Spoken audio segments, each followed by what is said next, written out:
മുഖ്യമന്ത്രി വി അബ്ദുറഹിമാനെ അനുനയിപ്പിക്കാൻ മുഖ്യമന്ത്രി പിണറായി വിജയൻ തന്നെ കളത്തിലിറങ്ങുകയാണ്. വി അബ്ദുറഹിമാനുമായി മുഖ്യമന്ത്രി പിണറായി വിജയൻ ഇന്ന് കൂടിക്കാഴ്ച നടത്തും. CPM ജില്ലാ കമ്മിറ്റി ഓഫീസിന്റെ ഉദ്ഘാടനത്തിന് ഇന്ന് മുഖ്യമന്ത്രി മലപ്പുറത്ത് എത്തുന്നുണ്ട്. അപ്പോൾ ആ ഒരു കൂടിക്കാഴ്ച അതിനിടയിൽ നടക്കും. സംസ്ഥാന നേതൃത്വം നിർദ്ദേശം നൽകിയിട്ടും അബ്ദുറഹിമാൻ പ്രചാരണം ആരംഭിച്ചിരുന്നില്ല. അപ്പോൾ അതേ തുടർന്നാണ് മുഖ്യമന്ത്രി അബ്ദുറഹിമാനുമായി സംസാരിക്കാൻ ഒരുങ്ങുന്നത്.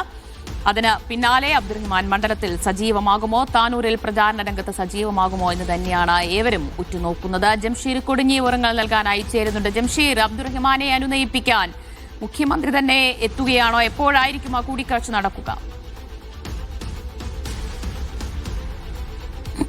ഇന്ന് വൈകിട്ട് മലപ്പുറത്ത് CPM ജില്ലാ കമ്മിറ്റി ഓഫീസിന്റെ ഉദ്ഘാടനമുണ്ട്. അവിടെ മുഖ്യമന്ത്രി, അതോടൊപ്പം തന്നെ MV ഗോവിന്ദ മാഷ് ഉൾപ്പെടെയുള്ള പ്രമുഖരായ നേതാക്കന്മാർ വരുന്നുണ്ട്. ആ ഒരു ഘട്ടത്തിലായിരിക്കും ഇതുമായി ബന്ധപ്പെട്ട ഒരു കൂടിക്കാഴ്ച അല്ലെങ്കിൽ ഒരു ചർച്ച നടക്കുക എന്നുള്ളതാണ് മനസ്സിലാകുന്നത്.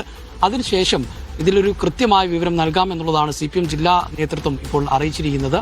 അതായത് CPM സംസ്ഥാന നേതൃത്വത്തിന്റെ നിർദ്ദേശത്തെ തുടർന്നായിരുന്നു അദ്ദേഹത്തെ താനൂരിൽ സ്ഥാനാർത്ഥിയായി പ്രഖ്യാപിച്ചിരുന്നത്. പക്ഷേ അദ്ദേഹത്തെ പ്രഖ്യാപിച്ചിരുന്നെങ്കിൽ പോലും അദ്ദേഹം തെരഞ്ഞെടുപ്പ് പ്രചരണ രംഗത്തേക്ക് ഇറങ്ങിയിരുന്നില്ല. പ്രചരണ രംഗത്ത് ഇറങ്ങിയെന്ന് മാത്രമല്ല, മാറി നിൽക്കുന്ന ഒരു സാഹചര്യം ഉണ്ടായി. മണ്ഡലത്തിൽ അല്ലെങ്കിൽ അദ്ദേഹം വീട്ടിൽ തന്നെ തുടരുന്നൊരു സാഹചര്യം ഉണ്ടായി. അദ്ദേഹത്തെ അന്വയിപ്പിക്കാൻ ജില്ലാ നേതൃത്വം പല രീതിയിലും ശ്രമങ്ങൾ നടത്തിയെങ്കിലും പക്ഷേ അദ്ദേഹം അതിന് തയ്യാറാകാത്തൊരു പശ്ചാത്തലം ഉണ്ടായിരുന്നു. പിന്നീടാണ് ഇത്തരത്തിൽ തിരൂരിലേക്ക് നേരത്തെ ആവശ്യപ്പെട്ട തിരൂരിലേക്ക് മാറാമോ എന്നുള്ള കാര്യത്തിലുള്ള ചർച്ചകൾ നടന്നത്. എന്നാൽ അതിനനുകൂലമായി അദ്ദേഹം സമീപനം സ്വീകരിച്ചിരുന്നു. പക്ഷെ അപ്പോഴും സംസ്ഥാന നേതൃത്വത്തെ സംബന്ധിച്ചിടത്തോളം അദ്ദേഹം താനൂരിൽ തന്നെ തുടരണമെന്നുള്ള ആവശ്യമായിരുന്നു.